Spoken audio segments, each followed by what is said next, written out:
सच्चिदानंद भगवान की जय। सद्गुरुदेव भगवान की जय। गुरुर्ब्रह्मा गुरुर्विष्णु गुरुर्देवो महेश्वरा, गुरु साक्षात् परब्रह्म तस्मै श्री गुरुवे नमः।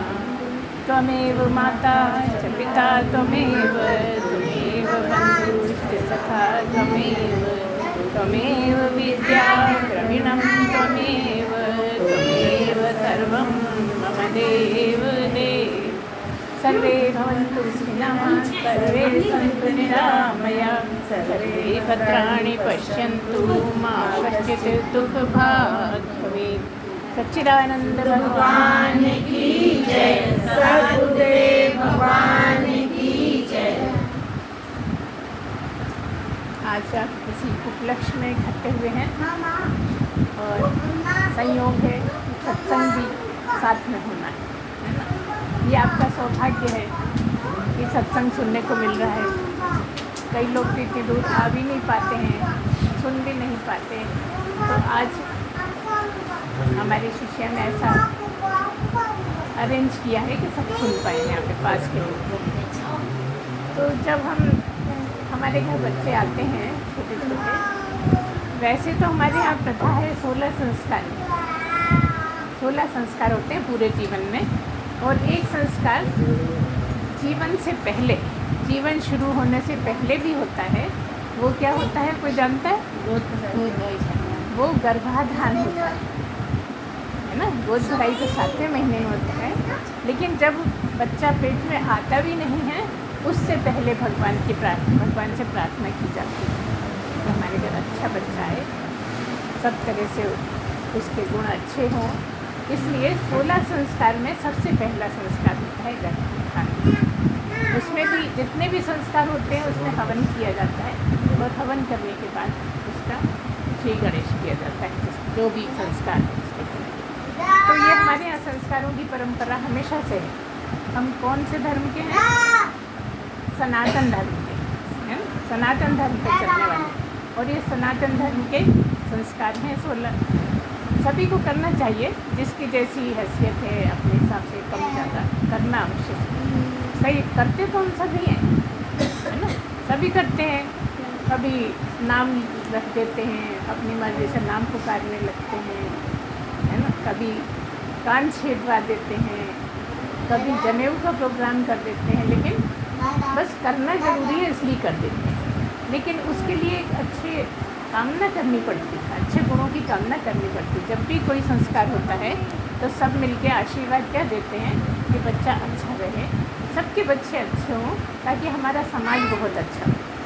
समाज अच्छा रहेगा तो हमारे सभी कुछ आगे अच्छा होगा। हर एक बच्चों को अच्छी आदतें सिखाएं, अच्छी बातें करें, उनको हर वक्त अच्छे खान पान से मतलब महंगे खान पान से मतलब नहीं है। ऐसा खान पान जो उनको निरोग रख पाए, जो उनको समझ अच्छी दे पाए, ऐसा खान पान। उसके लिए हमें अपनी थोड़ी नॉलेज भी बढ़ानी पड़ती है कि बच्चों को कैसा देना है, कब से देना है। जब 6 महीने का बच्चा होता है तो अन्नप्राशन होता है। पहली बार उसको अन्न का से अवगत कराया जाता है, पहली बार उसको अन्न खिलाया जाता है अन्न के रूप में।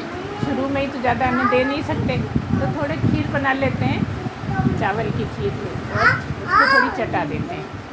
धीरे धीरे फिर बढ़ाते हैं खाने का। ऐसे सभी संस्कारों का आवश्यक है करना, ताकि बच्चा अच्छा बने, उसकी नींव पड़ जाए इस तरह की कि ऐसे ऐसे संस्कार का मतलब संस्कार डालना, बच्चे में अच्छे संस्कार डालना। कोई भी काम करते हैं बच्चे को तो उसको अच्छी बातें सिखाते हैं, है ना। इसी तरह से हमारे यहाँ ये सब चलता है। अब ये सब क्यों होता है? ताकि हम भगवान की याद करें। सनातन धर्म के हैं, और ऐसा नहीं है कि हम जब बूढ़े हो जाएंगे तभी याद करेंगे। किसी का भी, कोई भी जीव जब घर में आता है तो शुरू से ही उसको भगवान से लगन लगानी कि हमारी ड्यूटी है। और हमारे यहाँ क्या है, नहीं अभी से नहीं, अभी तो छोटा है, अभी से नहीं, अभी खेलने, अभी से नहीं, अभी शादी हुई है। बस ऐसे करके सारा टाइम निकाल देते हैं, और जब बुढ़ापा आता है तो मन लगता नहीं। जिस चीज़ से आप डरते हैं उस पर भी हम चर्चा करना चाहते हैं। आप लोग क्यों डरते हो? अरे नहीं भैया, अभी से साधु हो गया तो क्या होगा, है ना? सबको यही डर लगता है कि अगर भगवान की तरफ झुक गया, वो साधु हो गया तो फिर क्या करेंगे? ऐसा नहीं है। और अगर होना है तो आप कितना भी रोकते रहोगे। हमारे सामने सिद्धार्थ का उदाहरण है। सिद्धार्थ का नाम सभी ने सुना है। सिद्धार्थ कौन हुए बाद में? भगवान बुद्ध, है ना? उनको राजा के लेवल पे रोका गया कि कहीं ऐसा नहीं है साधु हो जाए, क्योंकि किसी ने जन्मपत्री देख के बता दिया था कि ये भगवान की तरफ मुड़ जाएगा, ये साधु हो जाएगा। तो सारी रोक लगाई गई, जितना भी लगा सकते थे रोक लगाई गई। और फिर शादी भी जल्दी इसलिए कर दी कि भगवान की तरफ ना मुड़े। लेकिन जो लेकर आया है संस्कार, वो तो बढ़ेगा कि आप बिल्कुल 7 ताले में बंद कर दो तो भी चलेगा उसी रास्ते पे। और अगर नहीं होना है तो आप कितनी भी पूजा कराओ, उसका मन ही नहीं लगेगा। तो आप क्यों रोकते हो? आपकी ड्यूटी तो है कि अपने बच्चों को भगवान की लगन लगाएं, है ना? हर उम्र में भगवान से लगन लगाएं, ताकि जब सही टाइम आए तो उसका जीवन सफल होने के चांसेस रहें। बस इतना ही काम है। हम स्वयं भी भगवान में मन लगाएं और बच्चे को भी ऐसा बनाएं, ऐसी बुद्धि दें, उसको सुझाएं कि वो भगवान में मन लगाए। तरह तरह की ऐसी कविताएं रहें, तरह तरह की ऐसी कहानियाँ रहें, जिससे वो साहसिक भी बने, अच्छे गुण भी सीखे, किस समय क्या करना है ये उसकी बुद्धि भी तेज होती जाए। इसलिए ये सब हमें ज़रूरी है बच्चों में ऐसे संस्कार डालना, जिससे बच्चा आगे चल के एक अच्छे समाज की संरचना है। अब एक बच्चे से तो समाज की संरचना होएगी नहीं। सभी अगर इस तरफ मुड़ेंगे, हम बार बार कहते हैं बहुत खर्चा करने की ज़रूरत नहीं। अगर आपके पास नहीं है तो अरे यार पैसे तो हैं नहीं, कैसे कराएं, ऐसा मत सोचो। जैसा भी बने, जैसी स्थिति में बने, थोड़ा बहुत आप करिए, क्योंकि जब आप करते हैं तो बच्चे में भी वो संस्कार आते हैं कुछ ना कुछ करने। और कुछ यादें ऐसी होती हैं जो बड़ा हो जाता है बच्चा, तब उसे याद रहता है कि हमारे साथ कैसा किया था, कौन सा प्रोग्राम था, जो किस तरह से किया गया था। मतलब मुझे भी ऐसा करना चाहिए। जो बचपन में संस्कार पड़ जाते हैं वो जीवन भर के लिए रहते हैं। इसलिए हमें बच्चे को बनाना हमारी ही ड्यूटी है। अगर हम बच्चों को बनाते हैं, हर घर अपने बच्चों को सही बनाता है, हम बार बार कह रहे हैं कि समाज अच्छा होता है। ये सब हमारी ड्यूटी है। बहुत लंबे समय से ऐसा रहा कि हम अपने जो इच्छाएं हैं उनको उजागर नहीं कर पाए। कुछ ऐसी परिस्थितियां रही हमारे देश पर कि हिंदू बहुत अच्छे से जी नहीं सका, डरते डरते जीता रहा, है ना? लेकिन अब समय ऐसा आ गया है जब आप खुल के हिंदुत्व पे चल सकते हैं, सनातन धर्म पे चल सकते हैं, और सब एका बनाए रहेंगे तो ये समय रहेगा। और एका नहीं बनाएंगे तो हालत देख ही रहे हो आप। अयोध्या जैसी नगरी में जहाँ 500 साल बाद रामचंद्र आए, भगवान राम आए, कितनी मुश्किलों से उनकी स्थापना हुई, लेकिन अयोध्यावासी ही नाराज हैं। समझदार है ना? समझदार है? कितनी नासमझी, ये सब भूल गए कि कितनी मुश्किलों से ये सब कुछ हुआ, और नाराज़गी अपनी बताने लगे। अब उसमें हाथ किसका है पीछे, ये एक अलग बात है। लेकिन कोई कुछ भी कहे तो तुम वो करने लगो। कोई आपसे कुछ भी कह दे कि ऐसा करो, आप तो ये गोली खा लो, और मरने की गोली हो तो आप खा लोगे, जानोगे, मानोगे, पूछोगे 10 बार कि भाई किस बात की है, क्यों खाएं। जिसने जो कह दिया बहक गए। ये हमारी कमजोरी है। हमारी से मतलब क्या कह रहे हैं? हिंदू धर्म वालों की, है ना? हर बात में हमारी बहुत ज़्यादा कमजोरी रहती है, जबकि दूसरे धर्मों को देखिए आप, ज़्यादा कुछ कहना ही नहीं पड़ता। जो भी बोल दिया बस वही पत्थर की लकीर हो गई। हम नहीं कर पाते, तब हमें हिम्मत जुटानी है, हमें आगे बढ़ना है। काहे के लिए बढ़ना है? ताकि जीवन सफल हो पाए, हम अपने सनातन धर्म पे चल पाए। सनातन धर्म पे चल के हम आगे अपना जीवन सफल कर सकें। बस इसीलिए ही हमें ये सब करना होता है। तो आप इस पर ध्यान दें, इसीलिए ये रखा है कि सभी लोग इस पर ध्यान दें कि हमें भी बच्चों में संस्कार डालने हैं अच्छे अच्छे। क्यों डालने हैं? सच बोलने का क्यों सिखा देते हैं हम कि सच बोलो, चोरी नहीं करो, है ना? ये सब बोलते रहते हैं ना। कितनी बातें ऐसी हैं जो हम बच्चे को सिखाते हैं लेकिन हम करते रहते हैं। बच्चे को कुछ और सिखा रहे हैं, हम कर रहे हैं कुछ और, तो बच्चा कैसे सीखेगा, है ना? अगर हम सही करेंगे तो बच्चा देख देख के भी सीखेगा कि हाँ ऐसा करने कह भी रहे हैं और कर भी रहे हैं, तो बच्चा करेगा। कई बार हम तो नहीं करते लेकिन बच्चे को बहुत सिखाते हैं, और ज़्यादातर लोगों की यही आदत होती है। जो स्वयं नहीं करते वो सिखाने की कोशिश करते, बड़े बड़ों को भी सिखा देते हैं। बस यही गलती है हमारी।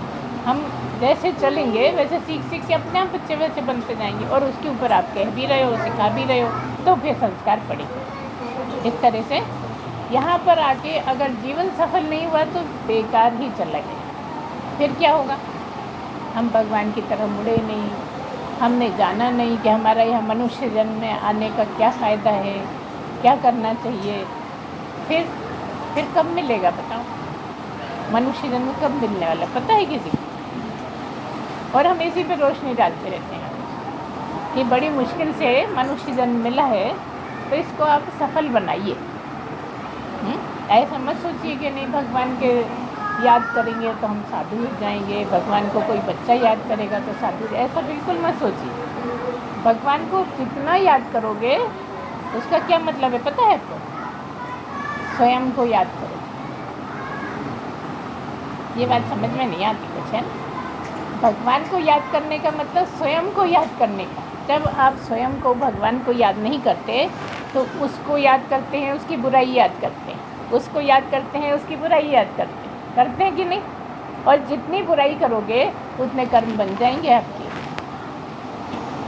जितनी देर आप फालतू बातें सोचोगे उतने कर्म बन जाएंगे, और कर्म काटने के लिए कहाँ जाना पड़ेगा? मनुष्य जन्म को छोड़कर नीचे की योनियों में जाना पड़ेगा। तो आप ही तो तैयारी कर रहे हो नीचे जाने की। और कहते हो भगवान फिर से मनुष्य बना देना हमें। भगवान तो आज्ञाकारी है, बना देगा, है ना? हम करते रहे गलत काम और भगवान से उम्मीद करें कि वो तो बना देगा हमें फिर से। तो हम अक्सर ऐसी सभाओं में यही बताते हैं कि भगवान को भी झुकना पड़ जाता है अगर आप सही ढंग से चलें। अगर आप सत्संग बार बार सत्संग सुने, और सत्संग सुनने से जो आपके कर्म बन रहे हैं वो कटते चले जाएं, आप हल्के बने रहें, तो आप खुश भी रह सकते हैं। आप खुश क्यों नहीं रह पाते? क्योंकि कर्मों का बहुत बोझ है आपके सिर पे, बहुत कर्मों का बोझ है। और अगर सत्संग सुनते हैं तो कर्म कटते जाते हैं, बोझ कम होता है, तो खुश रहने की आदत बन जाती है। आपको जो जागे हुए संत रहते हैं वो ऐसे क्यों लगते हैं जैसे बड़े खुश हैं? मुस्कुराहट क्यों दिखती है उनकी? क्योंकि उनके कर्म कट गए हैं। आपके कर्म कट जाएंगे, आप भी खुश रहने लगोगे। अभी कितनी भी कोशिश करते हो लेकिन चेहरे पे मायूसी आई जाती है ना? कभी कोई दुख याद आ जाता है, कभी कोई दुख याद आ जाता है, कभी कहीं दर्द हो रहा है, कहीं कुछ हो रहा है, बस यही इसी में लगे रहते हैं। जबकि करना क्या है? करना है सबको भूलकर एक को याद करना। क्योंकि आप जो दिख रहे हो वो आप नहीं हो।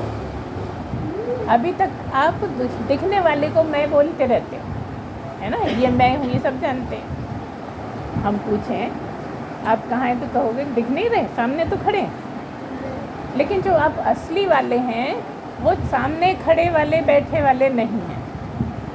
असली वाले जो आप हैं वो इसमें रहने वाला जो है वो आप हैं। आप कहोगे इसमें रहने वाले हम ही तो हैं। बात सही है कि इसमें रहने वाले आप ही हैं, लेकिन जो दिख रहे हैं वो आप नहीं हैं। जो आप दिखते हैं वो आप नहीं हैं। जिसको अब भगवान कहते हैं वही अंश में आप यहाँ रहते हैं, और मतलब भगवान के ही रूप में आप हैं। जो दिखता नहीं आपको वो नहीं। राम भगवान तो दिखते थे, कृष्ण भगवान दिखते थे, लेकिन कृष्ण और राम के अंदर भी जो बैठा हुआ था वो असली में वो ब्रह्म कहलाता है, वो परमात्मा कहलाता है। और परमात्मा सब में एक बराबर बैठा। जितना राम में बैठा उतना ही आप में बैठा, जितना कृष्ण में बैठा उतना ही आप में बैठा, जितना किसी भी भगवान ने शिव जी में उपस्थित है उतना ही आप में सब में है ना। तो जो आपका असली स्वरूप है वो क्या है? परमात्मा ही है। वो जैसे आप शिव को मानते हो तो एक रूप में आप ही शिव के रूप में अंदर बैठे हो, बस उसी की खोज करनी है। खोज किसकी करनी है? आपकी ही आपको खोज करनी है। अभी आप मनुष्य के रूप में हो और जो आपका स्वरूप है वो शिव का है। अगर राम को मानते हो तो आप अभी रूप आपका दिखता है लेकिन अंदर राम ही बैठे हैं। कृष्ण को मानते हो तो आप अंदर कृष्ण के रूप में आप ही बैठे हो।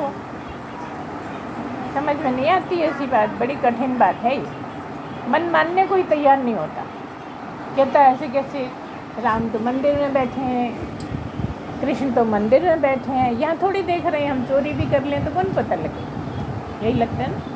नहीं, जितना आप जानते हो उतना ही परमात्मा ही जानता है, क्योंकि आपकी आंखों से ही वो देख रहा है। हर क्षण उसकी निगरानी आपके ऊपर है। आप जो भी करते हो तो आपकी निगरानी है कि नहीं है? जो आपकी निगरानी है वही उसकी निगरानी है। आप क्या सोचते हो, यहाँ तो मैं देख रहा हूँ, कोई है ही नहीं, है ना? यहाँ कोई है ही नहीं तो मैं अकेला देखना है, और किसी को क्या पता लगेगा?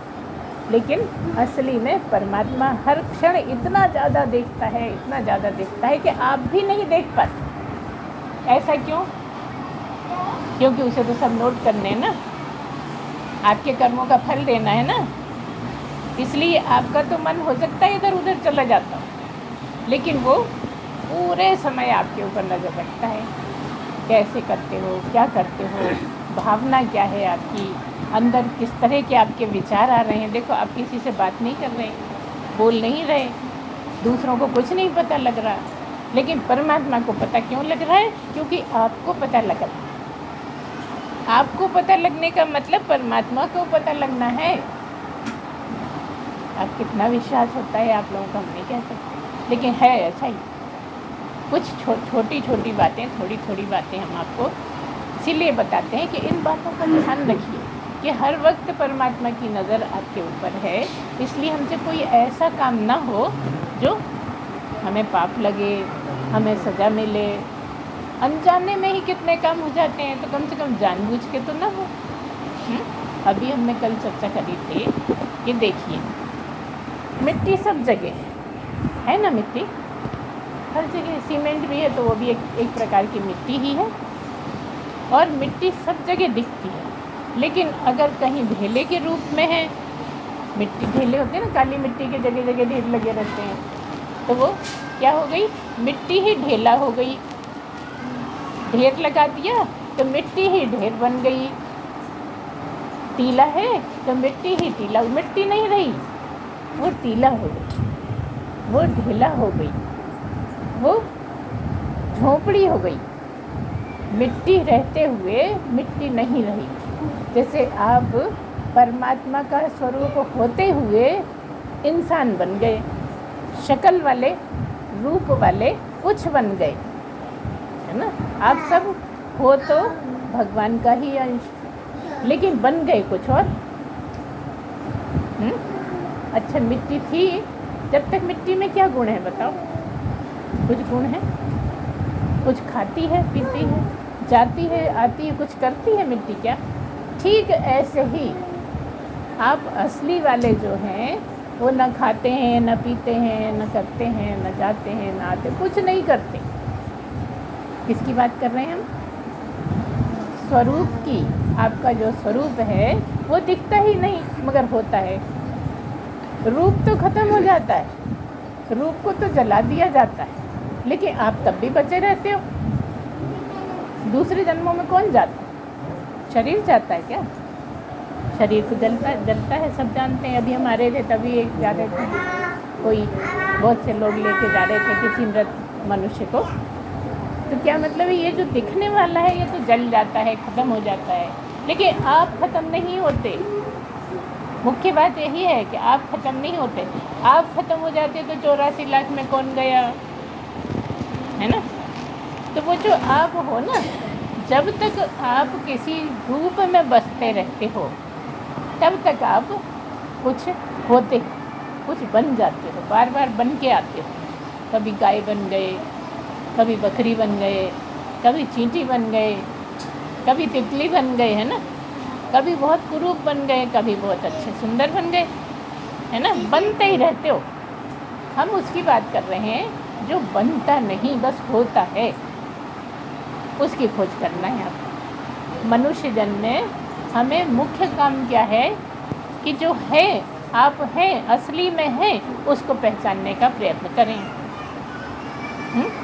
अभी तो आप ये जो शक्ल सूरत दिखती है इसी में लगे हैं, इसको नहलाने में, इसको खिलाने में, इसके जाने आने में, है ना। और इससे भी ज़्यादा दूसरों की बुराइयां करके अपने ऊपर बोझ लादते जा रहे हैं, है ना। लादते जा रहे हैं ना, सही कर रहे हैं ना, सही कर रहे हैं कि नहीं कर रहे हैं बताओ। सही नहीं कर रहे तो हमें इसका ध्यान रखना चाहिए। जब हम सही नहीं कर रहे हैं तो सही करना है, हमें करना है ना। बता दीजिए, कुछ गलत हो तो बोल देना कि आप तो कुछ भी बोलती हो, कुछ तुक की बात है नहीं। तो इसी तरह से बनते बनते बनते बनते जिस जन्म में आप बनना छोड़ देंगे, समझ आ रही बात। अभी भी आप क्या बनते हैं, कोई बहुत गाली देने वाला बन जाता है, कोई बुराई करने वाला बन जाता है, कोई लड़ने वाला बन जाता है ना। सब बनते ही रहते हैं। जिस जन्म में आप बनना छोड़ देंगे उस जन्म में आप अपने आप को पहचान सकते हैं। तो मनुष्य जन्म केवल अपने आप को पहचानने के लिए मिला है। ये हम बार बार कहते हैं कि जितने भी जन्म हैं 84 लाख में, जो जो आप जानते हो, 84 लाख तो नहीं जानते, लेकिन जितने जानते हो उनको याद करो। ये तो हम बहुत पहले से कहते रहे कि जिस जन्म का जो है वो अपना काम कर रहा है। जानवरों को याद कर लो, है ना। जो जानवर है सब अपना अपना काम कर रहे हैं ना। अब आप कहेंगे जानवरों का भला क्या काम, जानवरों का ही तो काम है जिससे आप जानते हो कि हर एक अपना करता है। अच्छा, हम शब्द बोले आप समझ जाओगे ना। बताओ, गधा क्या करता है? बिल्कुल। कुत्ता क्या करता है? चौकीदारी करता है, ठीक है ना। ऐसे सारे जानवरों को देखिए आप, सब अपना अपना काम कर रहे हैं ना। और हम तो मनुष्य हैं, जानवरों से कितने श्रेष्ठ हैं, है ना। बहुत ऊपर हैं हम जानवरों से। और हमारा जो काम है वो हम कर रहे हैं क्या? अच्छा, कोई ऐसा है इतने लोगों में जो नहीं जानता कि हमारा काम क्या है? यहाँ आके मनुष्य जन्म में आके हमें क्या करना चाहिए? कोई ऐसा है जो नहीं जानता? सभी जानते हैं कि जैसे सबके अपने अपने काम हैं, ऐसे ही मनुष्य जन्म में आकर मनुष्य का काम है कि वो भगवान की खोज करे, परमात्मा की खोज करे, अपने आप को जानने का प्रयत्न करे, लगातार इसमें लगा रहे, भगवान के गुणगान करे, भगवान की याद में रहे। बस इतना ही काम है। फिर चाहे आप जो भी कर रहे हो करते रहो, कोई मना नहीं है। जिसको डॉक्टर बनना है, जिसको इंजीनियर बनना है, जिसको जो बनना है सब बनते रहो। लेकिन मुख्य काम क्या है मनुष्य का? मनुष्य जन्म में आकर मनुष्य शरीर धारण कर कर भगवान के गुणगान करिए, भगवान को याद करिए।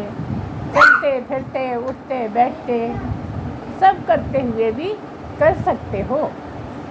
क्यों कर सकते हो? क्योंकि चलते फिरते भी तो आप कुछ कुछ सोचते हो, काम करते हुए भी तो आप कुछ कुछ सोचते रहते हो। कोई समय ऐसा है जब नहीं सोचते? कहीं भी केवल एक ही टाइम है जब पढ़ते टाइम आदमी कोई नहीं सोचता। वो भी अगर ध्यान लग रहा है पढ़ने में तो नहीं सोचता, नहीं तो 3-4 पेज पढ़ लेता है और पता लगा कुछ पढ़ा ही नहीं। क्या मतलब है? वहाँ पर भी सोचते ही रहे। पढ़ने बैठे थे लेकिन सोच रहे हैं किसी की भी बुराई, किसी की बातें, किसी का अच्छा, किसी का बुरा, किसी का बदला, किसी ने ऐसा बोल दिया, देखो मेरे साथ कितना बुरा किया, पूरे समय यही करते हो ना। तो हम बार बार ये कहते हैं इस सब को छोड़कर उसका नाम लो। जिसको राम प्रिय है वो राम का नाम लो, जिसको कृष्ण प्रिय है कृष्ण का नाम लो, जिसको शिव प्रिय है शिव जी का नाम लीजिए, है ना। बहुत सारे हैं हमारे यहाँ, तो पसंद से चल जाता है काम। एक ही का नहीं करना है, कहेंगे तो बुरा लगेगा। एक अल्लाह मियाँ ही नहीं है, बहुत सारे हैं, है ना। कितनी छूट है। अब देख लो कौन आपको प्रिय है, उसका नाम लेते रहो ताकि आपको कर्म ना बनने पाए। बस मुख्य उद्देश्य इतना है कि कर्म ना बनने पाए, है ना। और गुरु का क्या काम है? गुरु को सुनने से कर्म कटते जाते हैं। अगर आप कोई गुरु के संपर्क में हैं तो जितना जितना सुनेंगे आपके बने जो कर्म है वो कट सकते हैं। ये लाभ है। इसलिए आप मनुष्य जन्म में आके पूरा प्रयत्न करें कि भगवान की क्या कहते हैं टेका लगाए रहें, है ना। जब बूढ़े हो जाते हैं तो टेका काय कर ले लेते हैं, छड़ी का, है ना। इसलिए अब तो शुरू से एक टेका ऐसा जो दिखता नहीं है परमात्मा का लगाए। हो सकता है छड़ी की ज़रूरत ही ना पड़े, है ना। छड़ी की ज़रूरत क्यों नहीं पड़े? क्योंकि भगवान का टेका लगा है, वो जगह जगह संभाल लेते हैं। अगर आप उनको अपने साथ रखोगे तो वो आपको अपने साथ रखेंगे। अभी कहा ना, हम ही हमारे रूप में परमात्मा बने हुए हैं। हमारा जो स्वरूप है वो परमात्मा है, जो रूप है वो इंसान का है ना।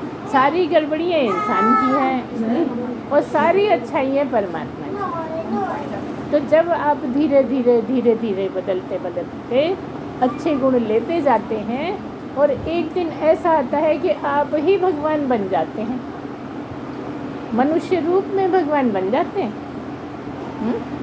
अच्छा, राम जी मनुष्य थे कि नहीं थे? भगवान तो थे, ठीक है, लेकिन आपके जैसे 2 हाथ पैर थे कि नहीं? आँखें आपके जैसी थी ना, 4 थी, है ना। सब कुछ वैसा ही था जैसा आपका है। क्या मतलब? मनुष्य जन्म में आके भगवान तक पहुंचने का मौका रहता है। मनुष्य जन्म में आके सबसे बड़ी कृपा भगवान की ये है कि वो अपने जैसा बना लेता है, लेकिन प्रयत्न आपका चाहिए। और जब हम प्रयत्न की बात करते हैं तो तुरंत ही कह देते हैं प्रयत्न से कुछ होता नहीं। इस मामले में प्रयत्न से कुछ नहीं होगा, और सारे काम प्रयत्न से हो सकते हैं, लेकिन भगवान को पाने के लिए, भगवान को समझने के लिए प्रयत्न बेकार हो जाता है। मतलब क्या है? सारा प्रयत्न आपकी पात्रता बनाने में लगता है। जैसे ही आपका पात्रता बनती है आप वही हो जाते हैं जिसको ढूंढ रहे हैं। तो पता क्या लगता है कि मैं कहाँ ढूंढ रहा था। मैं तो वैष्णो देवी ढूंढ रहा था, मैं पड़ोस के मंदिर रोज़ जाता था कि किसी दिन मिल जाएंगे, है ना। और जगह जगह बहुत सारे मंदिर हैं हमारे, मथुरा में भी है ना, और कटरा से जाते हैं वहाँ भी देवी जी भी हैं, सब है ना। सब जगह ढूंढता है, लेकिन जब पाया तो कहाँ पाया? दूसरी मंजिल पे। जब पाया तो कहाँ पाया? मैंने मुझ में ही, मेरे ही रूप में परमात्मा बैठा है, ऐसा पाया। इसीलिए देखो इंसान फिर भगवान कहलाने लगता है ना। क्या कहलाने लगता है? क्या बोलते हो आप लोग? सद्गुरुदेव भगवान की जय। मान लेते हो तभी तो बोलते हो ना। तो देखो पूरी गुंजाइश है, हम अपने आसन पे बिठाने को तैयार हैं। शुरू हो जाओ। मनुष्य जन्म को बेकार मत जाने दो, सब कुछ करो, हम किसी तरह की कोई रोक टोक नहीं करते। जो गृहस्थ हैं वो गृहस्थी में ही रहें, लेकिन भगवान को नहीं भूलें। अब देखो हम बहुत छोटा सा उदाहरण बताते हैं कि सारी महिलाएं अपने पति को याद करती हैं ना। पति भी अपनी पत्नियों को याद करते हैं, ऐसा नहीं एक तरफा मामला नहीं है, यहाँ दोनों तरफ का। तो क्योंकि यहाँ महिलाएं बैठी हैं सारी, इसलिए हम कहेंगे कि सारी महिलाएं जब पति को याद करती हैं तो पति का पति कौन? जो पति का पति वो आपका पति नहीं? तो पति परमेश्वर क्यों कहते हैं? ताकि परमेश्वर को याद करो पति के नाम से। जो सबका पति है वही असली में पति, क्योंकि पति में भी परमेश्वर बैठा है। पति में परमेश्वर बैठा है, इसमें कोई शंका है? तो पति तो है शरीर का और परमेश्वर है आपका, क्योंकि आप उसी के अंश हो, परमेश्वर के ही अंश हो।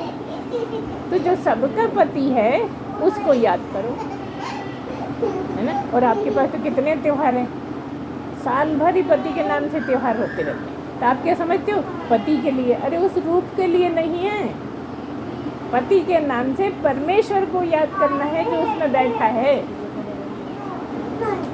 अगर ये ध्यान आ जाए तो आपके तो जीवन सफल हो जाए। लेकिन अब ये वाला त्योहार, अब वो वाला त्योहार, रोज वाला त्योहार लगातार चलता रहता, और आप ये मांस के लोथड़े को लगे रहते हो पूजने में। पूजो, बुरा नहीं है, लेकिन परमेश्वर को याद करके पति को पूजोगे तो पति परमेश्वर के बदले परमेश्वर ही मिल जाएगा। पति तो मिल चुका ना, शादी हुई और मिल गया। अब पति के नाम से पूजो। क्यों है ऐसा? हमारे यहाँ सनातन धर्म में ऐसा क्यों है कि पति को बार बार पूज के याद करो कि दूसरा कोई नहीं, बस एक ही पति है, उसी में परमेश्वर और मेरे अंदर भी परमेश्वर। मैं उस परमेश्वर को याद करता हूँ जो पति में भी बैठा है, मुझ में भी बैठा है। इसलिए पति को ही परमेश्वर कह दिया कि बहकना नहीं, जीवन में बहकना बिल्कुल नहीं, बस एक ही है कि नहीं। अच्छा बताओ, जितने भी आदमी हैं सब अलग अलग होते हैं, सब एक से शरीर, तभी तो आदमी कहलाते हैं। सारी महिलाएं एक सी, तभी तो औरत कहला रही हैं। ये कुछ फ़र्क शक्ल सूरत में हो गया फ़र्क, लेकिन एक ये महिला अलग है, इनको क्यों महिला कह दिया? आप तो महिला, ये कैसे महिला हो? सब एक से ही हैं, लेकिन उन सब में जो अलग अलग इतने सारे हैं, हजारों लाखों, उन सब में केवल एक ही बैठा है, वो है परमेश्वर। याद करना है परमेश्वर। जब बुराई आई किसी की याद, तभी याद करना है परमेश्वर के गुण, परमात्मा के गुण। तुम करते हो बुराई तो बन जाता है पाप, और तुम गुणों को याद करते हो तो बन जाता है पुण्य। वहीं के वहीं पाप भी बन रहा है, वहीं के वहीं पुण्य भी बन रहा है, और सब आपके हाथ में। क्योंकि केवल मनुष्य जन्म में कर सकते हैं और किसी जन्म में कर ही नहीं सकते। किसी भी योनि में आपके बस में ही नहीं है कि भगवान के गुणगान कर पाओ, भगवान को याद कर पाओ, है ना। कितने भी आप देख लो, कीड़े मकोड़े हैं, उड़ने वाले हैं, पानी में हैं, बस खाने पीने से मतलब, जीवित रहने से मतलब, लड़ाई झगड़े से मतलब। तो हम क्यों इसमें पड़े हैं? हमें तो बहुत श्रेष्ठ जन्म मिला है ना, मनुष्य का जन्म मिला है। तो हमारा काम इतना ही है कि हम बार बार परमात्मा को ही याद करें, उससे ऊबे नहीं। कई लोग कहते हैं हम तो बरसों नाम लेते रहे। बहुत लोगों का कहना ये रहता है हमसे, कभी बात करें तो कहते हैं हमने बहुत करके देख लिया, कुछ नहीं होता।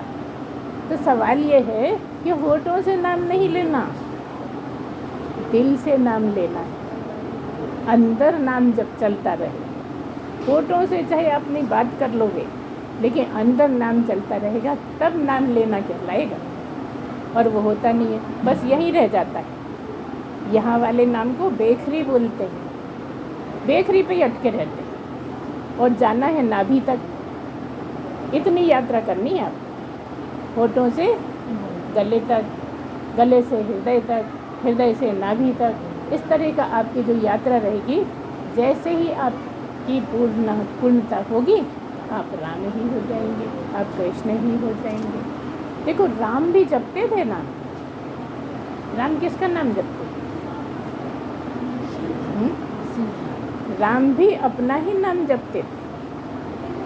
ये बड़ी हैरानी की बात है कि अपना ही नाम जपते, क्योंकि राम नाम हमेशा से है। राम तो बाद में हुए, है ना, राम बाद में हुए, लेकिन राम नाम सदा से है।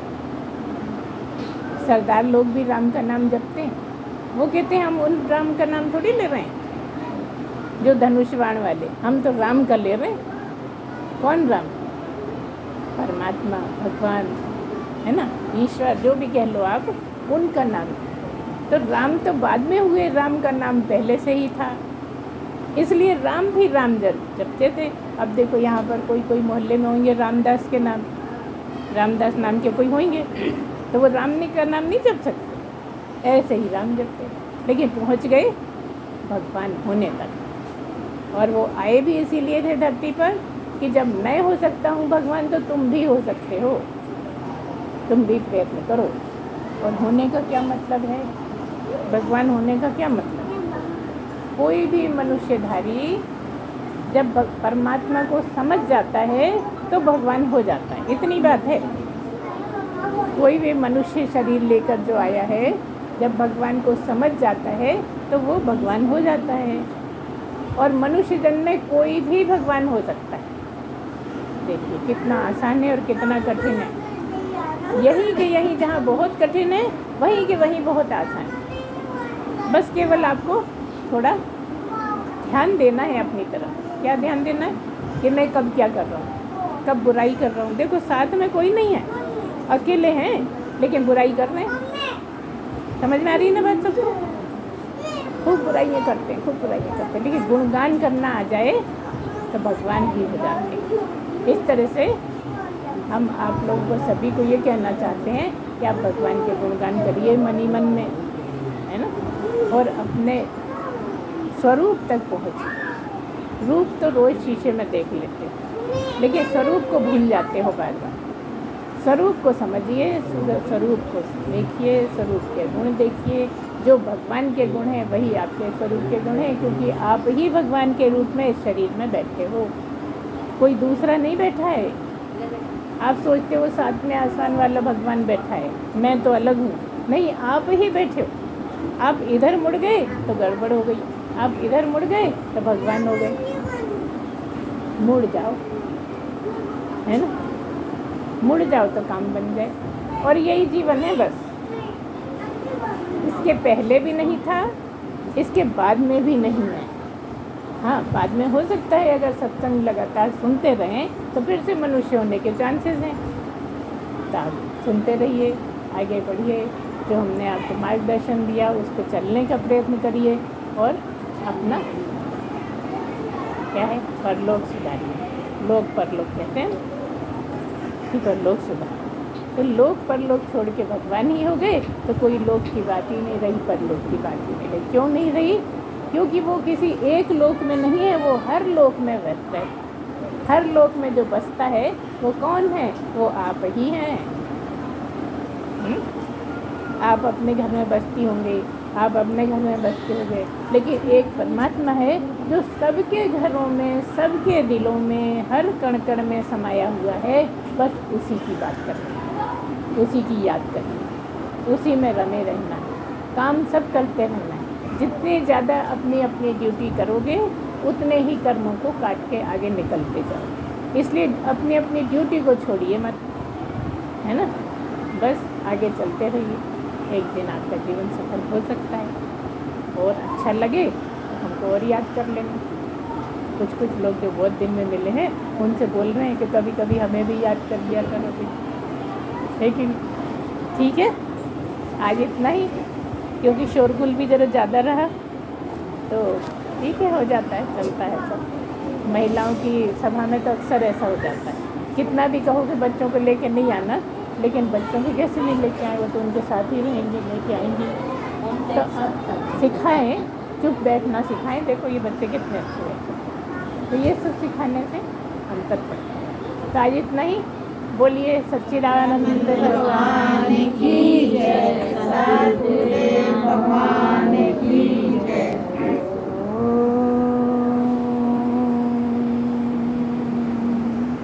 गुरुर्ब्रह्मा गुरुर्विष्णु गुरुर्देवो महेश्वरा, गुरु साक्षात् परब्रह्म तस्मै श्री गुरुवे सच्चिदानंद भगवान की जय।